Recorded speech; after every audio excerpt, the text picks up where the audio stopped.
Book of Joshua, chapter number 10 this morning. These bands will be in God's house. I've been excited about being here, even though I miss my wife. Yeah. I'm not used to Miss Barbara being at home sick. You pray for her. She has been sick. Amen. Joshua chapter number 10 this morning. Is everything ready to go here? Get my time machine turned on. Make sure we get you out time for supper. Amen. I like it. Joshua chapter number 10. When everybody gets there, I'm going to read you 3 verses this morning. We'll deal with several verses. But in chapter number 10, I'm going to begin reading this morning in verse number 12. Joshua chapter number 10 and verse number 12.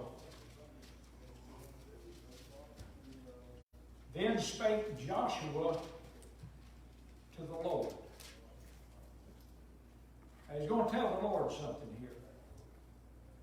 Then spake Joshua to the Lord in the day when the Lord delivered up the Amorites before the children of Israel, and he said in the sight of Israel. Now, he's going to talk to God in the sight of Israel. Boy, isn't that amazing?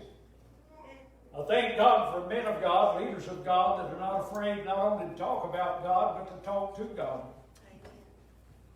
I'd like to have a president instead of bow your head, we're going to have prayer. We're going to pray in Jesus' name. We're going to make the whole world mad. We're going to upset them real bad. We're going to have, if I was President of the United States, I believe I'd carry a King James Bible in my hand. And before we had a press conference, I tell them we're going to open in a word of prayer, and I'm going to do the praying. You just close your eyes and listen. He's praying to God. He's talking to God, but he's doing it in the sight of the children of Israel. Here's what he said, Son. Now he's talking to God. Sun, stand thou still upon Gibeon, and thou moon in the valley of Ajalon. Now you talk about a man had a whole lot of brass. Talking to God. This is not asking God for anything. This is a command that he's giving to God. Isn't that interesting? You know, in the Old Testament, the Lord said, command ye my hands. That's exactly what Joshua was doing. He is commanding the hands of God. He's saying to God in front of Israel, Sun, stand thou still upon Gibeon, and thou moon in the valley of Ajalon. Now look at verse 13. And the sun stood still, and the moon stayed. Now you're looking at power with God. Well, he had the brass to stand in front of Israel and tell the sun, you stop over Gibeon, and the moon over here in the valley of Ajalon. Somebody said, why did he talk to the moon too? Because they didn't want the moon moving without the sun. You know, they got to stay in sync. Commanded both of them, and the Bible said they stood still. Look again, verse 13. Until the people had avenged themselves upon their enemies, is not this written in the book of Jasher? So the sun stood still in the midst of the heaven and hasted not to go down about a whole day. Look at verse 14. There was no day like that before it. Since God created the heavens and the earth, the sun had never stood still, or the moon had never stayed. Nor after it. There's never been a day like it afterward. One-time event in the Bible that he did this. That the Lord hearkened unto the voice of a man, for the Lord fought for Israel. I've been preaching on valleys. I want to preach this morning a few minutes on the Valley of Miracles. When I think about this, listen, we travel through valleys of life. We've got hard places in life. Listen, that's life. Ups and downs, in and outs. A lot of times we need God's help in some areas. I find a man of God in a great valley He's got a problem. He needs a miracle from God. He does not ask God to perform a miracle. He tells God what he wants him to do. You know about faith. We get to Joshua. One of the greatest men in the Bible is a man by the name of Joshua. You go back and check him on Mount Sinai. The Bible called Joshua God's minister. When Moses went up to get the 10 Commandments off of Mount Sinai, Joshua went with him. The Bible said Joshua, his minister, went with him. After the building of the tabernacle, when Israel had made such a mess out of things, God moved the tabernacle outside of the camp. You remember that? And the people would stand in the door of their tents and watch Moses, the man of God, as he'd go out to the tabernacle and watch the cloud set on the tabernacle. God would speak to Moses as a friend speaks face to face. This man of God would go out, and then when he would come back, he would tell the people what God said. But you know, the Bible said that a young man went with him when he went to that tabernacle. But that young man stayed with God. His name was Joshua. When they fought the Amalekites earlier, you remember when Moses had to be seated on a rock. When they fought the Amalekites, as long as he held his hands up, Israel prevailed. When his hands got tired, then his hands began to fall, then the Amalekites, the Amalekites, however you want to pronounce it, it's like Caribbean or Caribbean or Hiroshima or Hiroshima. Well, we find that when his hands got tired, so what they finally did, Aaron and Hur got on either side of him. They seated the man of God on a rock and they held his hands up. But the Bible said that Joshua led the army.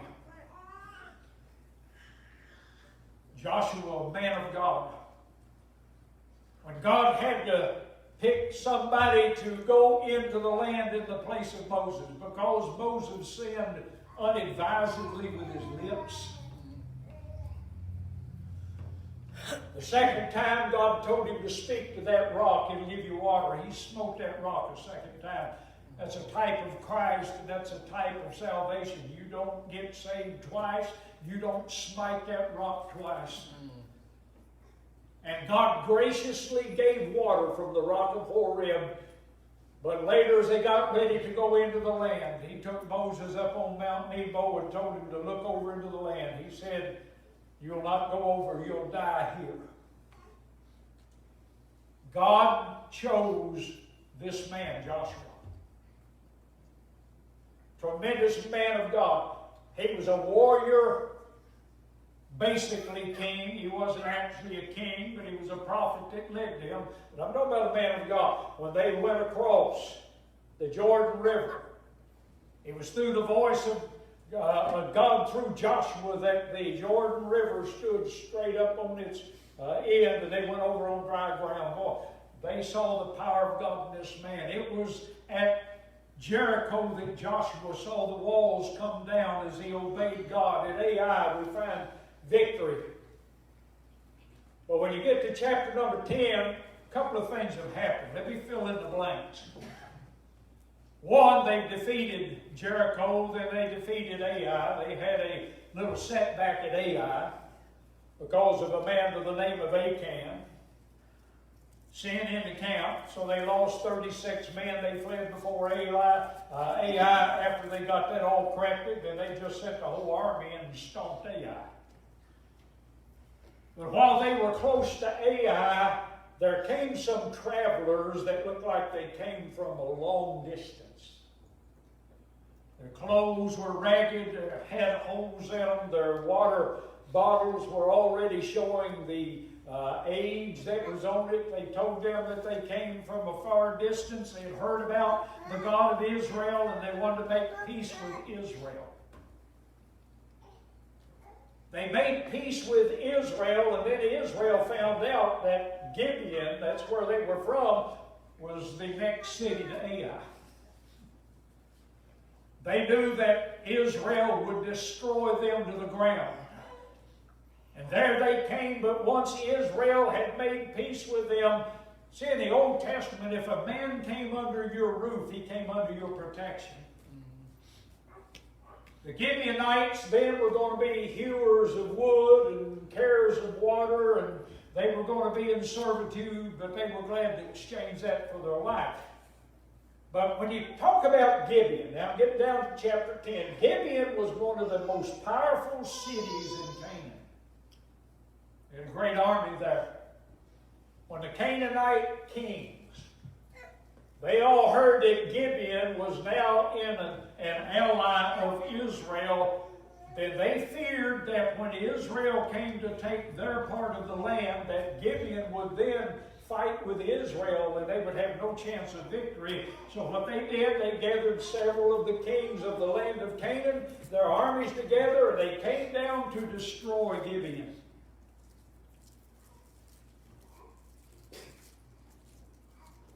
Gibeon was under the protection of Joshua. You get to chapter number 10, we find Joshua getting involved. Joshua, the worshiper, a minister of the man of God, a warrior, a leader. But we find him in something that he needs to have a miracle from God. Great warrior. He needed God. You know, there's going to be times in your life when you need a miracle from God. There are going to be times when you come to the end of your rope. You've done all you can do. And we're going to look at these verses preceding this.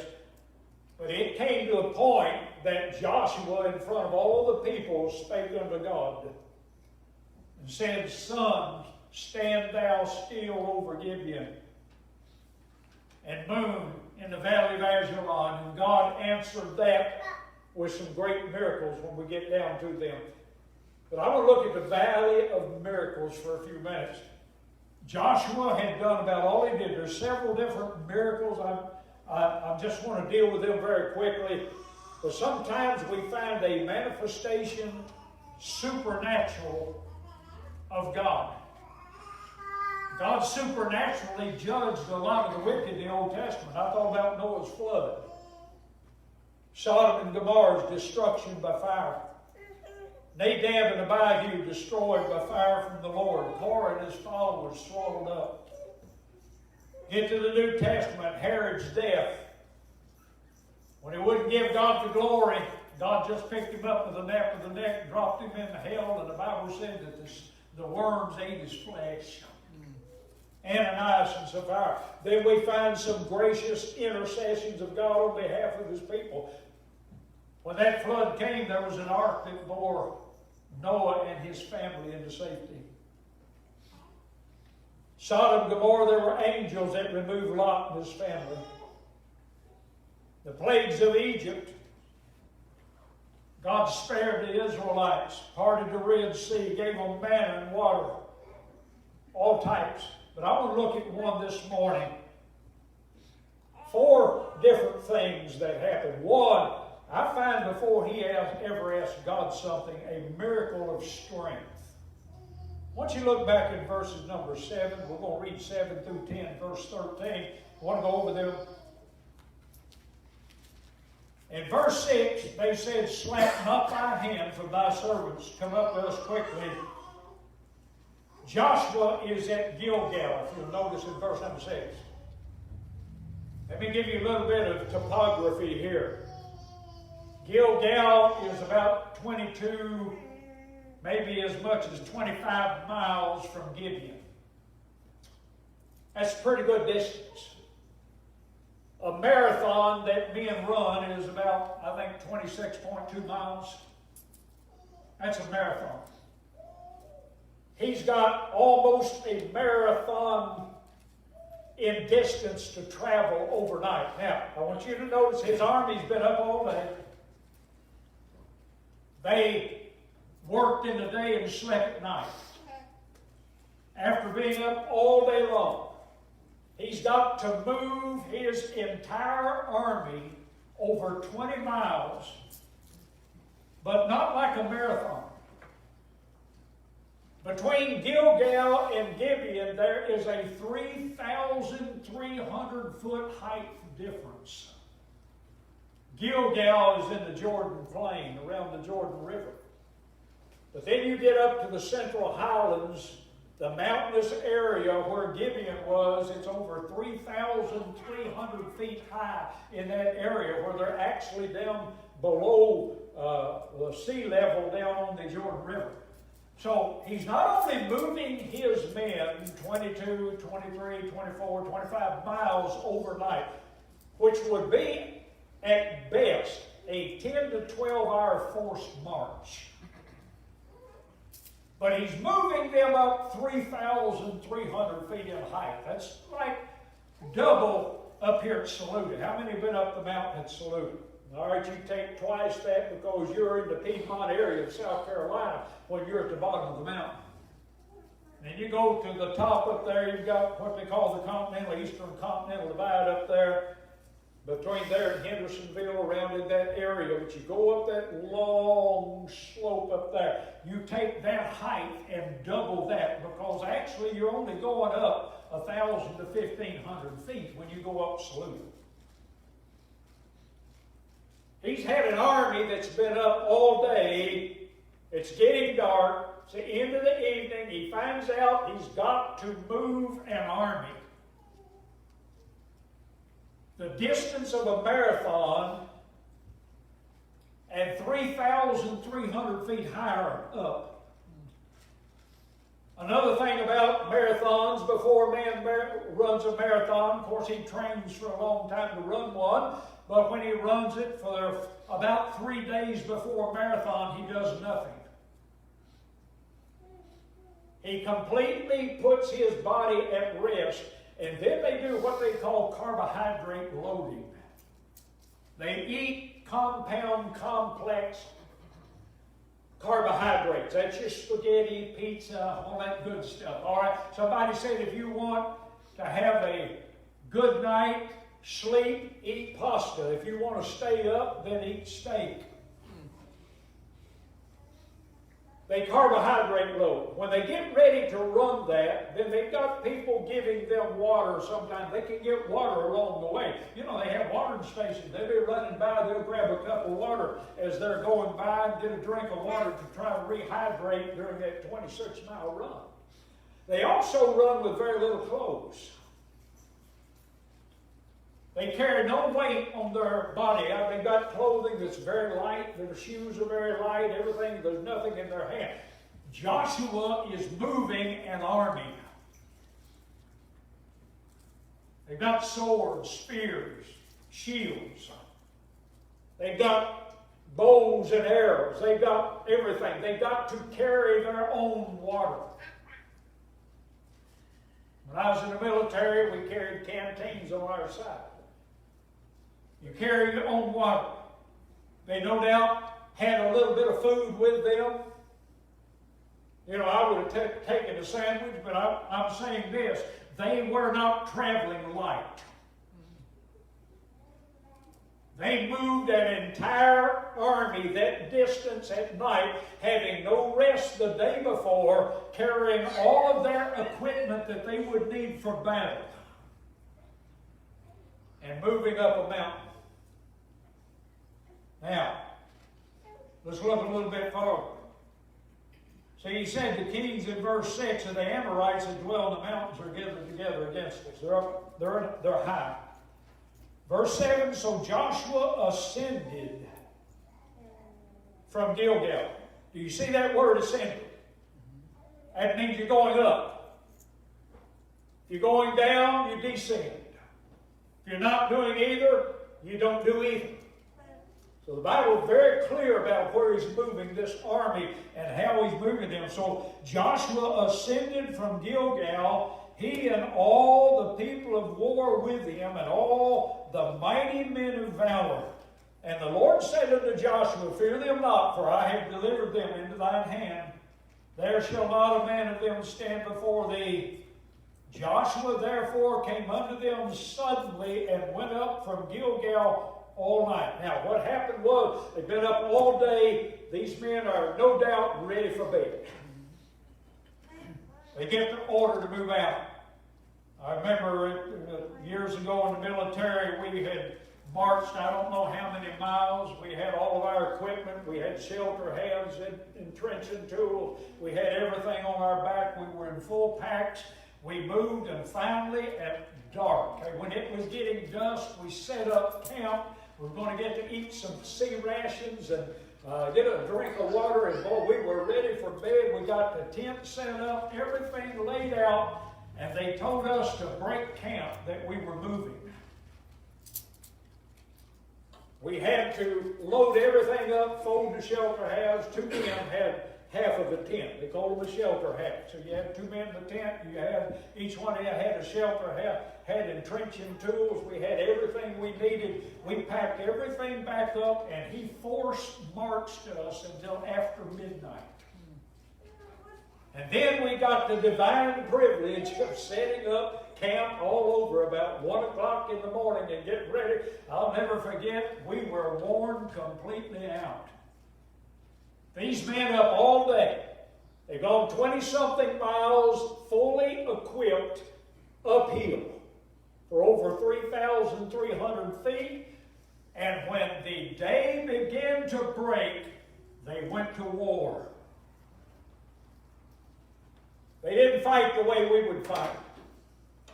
You dig a foxhole, you get in a foxhole, you've got an automatic weapon in your hand. These men fought hand-to-hand combat, fully equipped. They fought all day. I want you to notice verse number 9. Joshua therefore came unto them suddenly and went up from Gilgal all night. And the Lord discomfited them before Israel and slew them with a great slaughter at Gibeon. Now, they fought all day, and the enemy broke and ran, and chased them along the way that goeth up to Beth Horon, and smote them to Azekah and to Makkedah. What happened? They fought all day, hand to hand. Finally, the enemy broke in front of them and ran.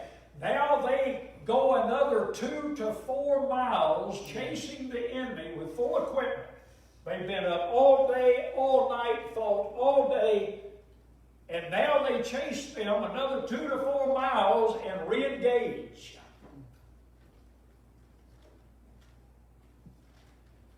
That brings us to verse 11.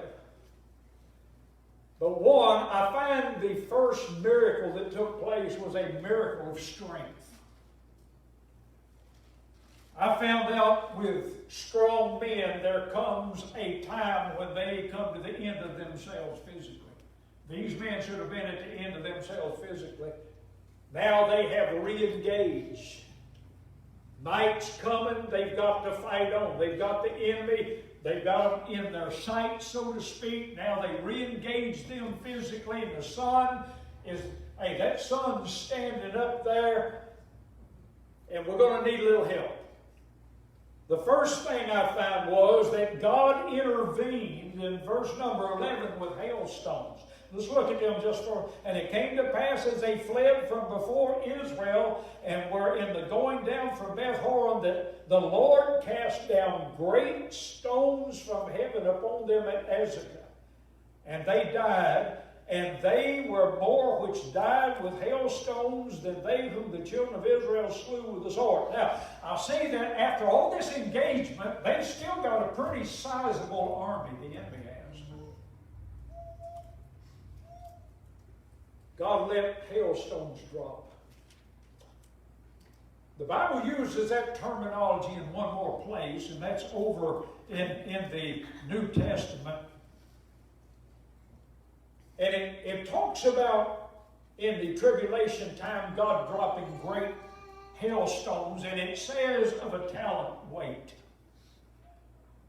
There were 2 weights for a talent in the Old Testament. A talent of silver had a weight, and a talent of gold had a weight. A talent of silver was about 94.5 pounds. So we round that off. If it was a talent of silver, it was a 100-pound weight hailstone. A talent of gold weighed twice what silver did. Gold is a very heavy material. For the same amount, it was 200 pounds. Now, you take this back, I'm going to say that God dropped some hailstones on them that you and I are not familiar with. You ever been in a giant hailstorm? I remember one hit Kentucky years ago, and they came down as big as baseballs. We had to roll out windows. You remember those on the old mobile home where all the different sections, they rolled out like this? When the hailstones came, they went through every pane of glass. Took the roof off of houses, beat cars up, killed cattle in the field. Huge. Hey, we got inside, Barbara and I were inside of our mobile home, and listen, we were going to put drawers over the top of our head. We thought it was coming through the top of that roof. God sent great hailstones and killed more than Israel killed. But not only their size, I thought about their aim. It didn't kill one Israelite. So the first miracle God gave was a miracle of strength. The second was a hailstorm that was likened to the days of Exodus when it did not touch the children of Israel in Goshen. Now we get to our verses in 12 through 14. Then spake Joshua to the Lord the day when the Lord delivered up the Amorites before the children of Israel, and he said in the sight of Israel. The third thing I find was a miracle of faith. This man believed God for the impossible. Something that had never taken place in history past, nor would it in future to come.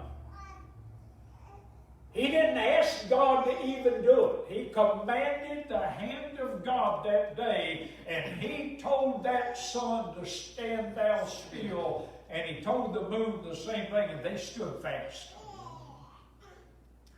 A miracle of faith. You know, when you get tired in life, your faith has a tendency to get tired with you sometimes.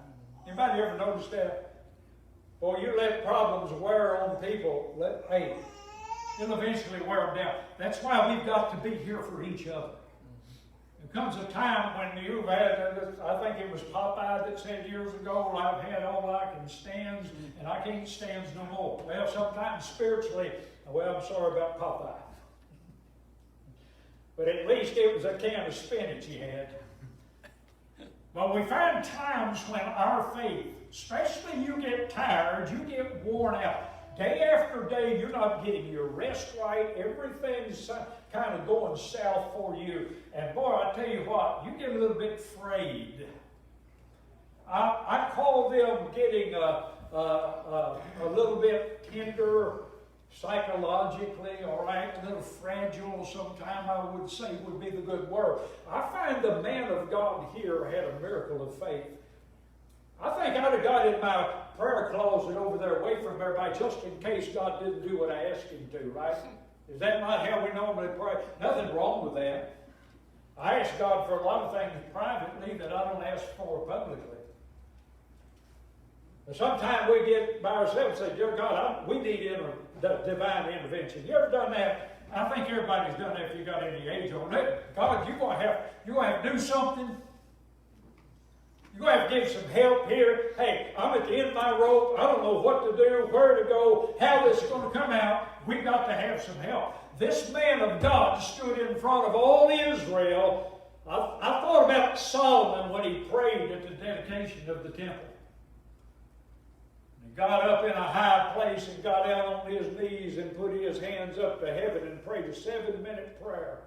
And the fire of God fell on that place. A miracle of faith. These men are worn out. Joshua is not a superhuman individual. He is worn out. Every time they engage them, instead of being able to destroy them, then they just retreat because they got a good night's sleep the night before. Probably had a little breakfast that first morning. A miracle of faith.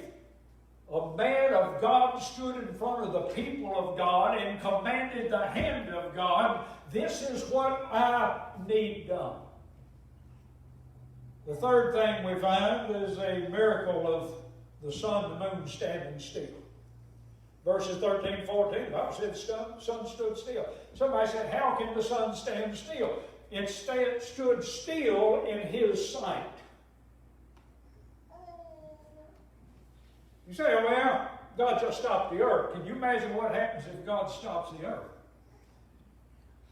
Our earth, the circumference of our earth at the equator is 25,000 miles. So that means the earth at the equator is turning a little bit more than 25,000 miles per hour. Did you know you're turning right now over about 25,000 miles an hour? As you're sitting here right now, this earth, it takes 24 hours for that thing to go around. It's 25,000 miles around, so that tells you you're traveling over 25,000. Can you imagine somebody stomping on the brakes? You ever been in a car and had to stomp on the brakes and boy, you go? Can you imagine 25,000 miles an hour? Listen, God made that thing advance no farther. How God did it, that's between God and Joshua. Matter of fact, I'm going to say it's not even between God and Joshua. Joshua just said stand still and God stopped it and nobody flew off of the planet. When I was in chemistry in college, we used what's called a centrifuge. Centrifuge. Amen. I was getting centrifugal mixed up with it. Anybody ever use centrifuge? All right, you take little valves, you put them in there on an angle. That thing spins very quickly. It separates the solid from the liquid. That's all it does. The solid goes to the bottom of the egg. Boy, that thing flies, everything goes to pieces. Listen, God stopped that thing still. He stopped that moon still on the command of a man. Never happened before, never will happen again. Somebody said, I hadn't checked this out, somebody said the first time that they put a man on the moon, they couldn't get their timing right until they went to the Bible and found out there's two places where God changed the time. Here and when the sundial went back 15 degrees. Made a difference in their calculation. They put a man on the moon. I don't know. But I know one thing.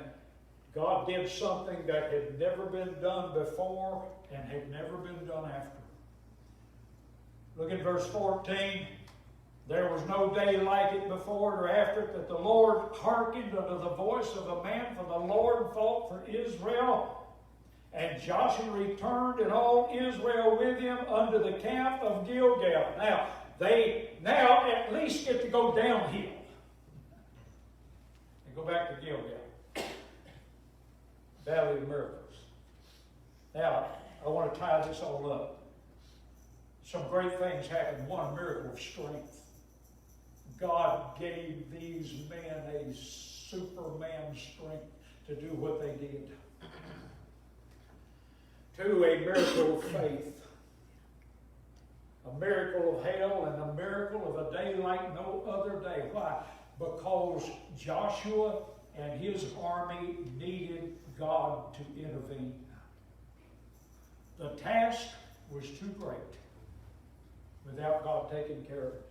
Three things they learned. I think Israel found out who God was in the valley. You know, we get to the end of our rope sometime. You know what? We learn who God is. Let me help you something this morning. You stay with God. Don't you give up on God when you get down. Hey, don't jump out of the ship. That's not a good time to go overboard. Matter of fact, it's the best time to go down the hinder part of the ship. Go on the inside. You know, when these great ships out at sea go through hurricanes, they have nobody on deck except for those that absolutely have to be up there, friend. Everybody goes under. You don't stand up there and peer over. I remember when Dad said he was going to North Africa when he was on a troop ship. And they were in a storm for about 2 or 3 days. You kind of run with them and across them and get out of them. And he said all that bunch of soldiers, I think about 6,000 land-loving, foot soldiers were down inside that ship throwing up. When they finally let him out, Dad said he went out on the bow of that ship.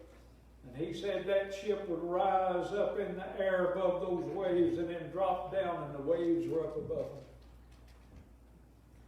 Sometimes when you get into the valley to where you can't control anything, friends, let me tell you something.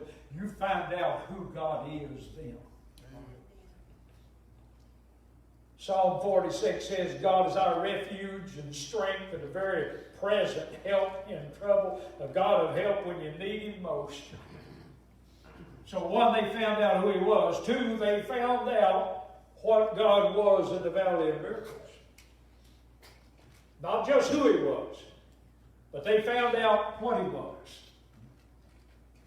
What is God? God's our refuge and our help. He certainly is. But let me tell you something. The Bible says there's a friend that's sticking closer than a brother too. Thank God He's with him. I talked a while ago in the military, you had this band of brothers, so to speak. We didn't go by that, but listen, I see old Bob D'Amico. Bob and I were in the military together. I don't know if he's saved, lost, or sideways. That's between him and God. I love him, pray for him, pray for him and his wife Sue. But you know what? I still call him brother. You don't ever get over that. Get out of the military, you still call them brother. Doesn't matter who they are. Listen, they found out who God was, but they found out what God was also. God cared about Joshua's army. They had a job to do. God told them to go into Canaan. Don't leave anything breathing when you come back out again. He said, you got a job to do. You got to take care of that. You say, that's cruel. Friend, that's the only way you can operate in the Middle East. Had a man one time, a king that had a man killed, and then his son, the little boy, saw the king kill his daddy. So he said, kill the little boy. And somebody said, why? He's just a little boy. He won't hurt you. He said, oh, he will. When he becomes a man, he'll be back. He saw me take the life of his father. He found out who God was in the valley.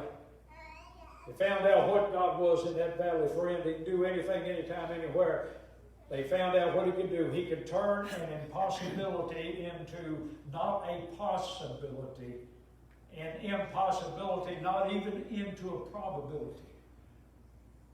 But God could make that thing right. I've never had the unmitigated gall to stand up in front of people and tell God to stop the sun. But you know what? If I read my Bible right, if it need be stopped, God still stop it. You know, He said if you had faith as a mustard seed, you can say to this mountain, you can move that mountain, tell it to be cast into the sea, get rid of that, just have the faith of mustard seed. I find where a man of God and a people of God, an army of God, needed a God of miracles to take care of what they did.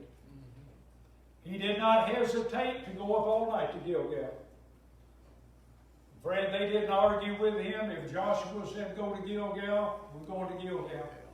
Fought all through the day, chased them 2 or 3 more miles, and fought on up, and now it's getting close to dark, and now you've got to have the sun stand still, the moon stopped. God stopped every bit of that. God sent hailstones, and God brought a great victory. When you get into your valley that you have come to the end of your rope, you need a God that can do a miracle. Amen. Somebody said, well, He doesn't always do a miracle. He did for Miss Lennon. You say, what did you do? Joe's home. Isn't that a blessing? Yeah. Joe's home. I remember years ago, the 31st, my older brother's daughter, on July the 31st, 1985, died on her 16th birthday. I put a little thing, some of you probably saw it on Facebook. Her name was Sherry Danette. My brother's name is Danny. So they named her after Danny. And she was 14 years old. She jumped out of the back of a truck. They had a little farm. Hurt her leg doctor x-rayed it, see if she tore anything, found a tumor about 4 inches above her knee on her thigh. It was on the bone. The moment that doctor saw it, he told my brother, he said, I give her no hope. He knew what it was. They took her leg off, had to take it out of the hip on the second surgery. She underwent all of her chemo, radiation, everything else. On her 16th birthday, 2 years later, she died in the hospital at Madisonville, Kentucky, 16 years of age. We were praying for her down here in South Carolina, and one morning I sat up on the side of the bed, and I told Barbara, God told me to go see Sherry. It had already come back. She was getting lumps on her and everything else where that cancer was eating her up. So I said, just pack your bags, we're going to Kentucky. We rode to Kentucky. I'll never forget, pulled up in my brother's front yard. He was sitting out in the swing drinking iced tea. I sat down there with him. I told him, I said, I came to see Sherry. He said, Sherry's all right. I didn't say anything else. I looked and Sherry came out. She was on crutches. She just had one leg. Had a bandana around her head. She didn't have any hair. Thank God for St. Jude Hospital. I'm going to say that to anybody listening. It never cost 1 penny for all of the treatment Sherry had. They put my brother's family up, fed them, took care of them for 2 years, and never charged them one dime. My brother said, you need some tea? I said, yeah, I need some tea. He went in the house and Sherry came in and sat down beside of me. I said, Sherry, I drove all the way from South Carolina to ask you a question. I said, sweetheart, are you saved? She said, Uncle David, I'm saved. You've been regular in church? She said, I'm saved. But she said, God's going to heal me, Uncle David. I believe God's going to heal me. On July the 31st, 1985, God healed her. Sometimes you're going to need a God that'll bring a miracle. I thought a bunch about you, Joe Bushland. I thank God this morning that we've got a God. Yes. Sometimes His miracle is not one of your choosing or your making. Something God does. But God can do something for you that nobody else can when nobody else can help you. Let's stand this morning. We're going to have an invitation. You need to come this morning, you come. Sometimes you need a God of miracles.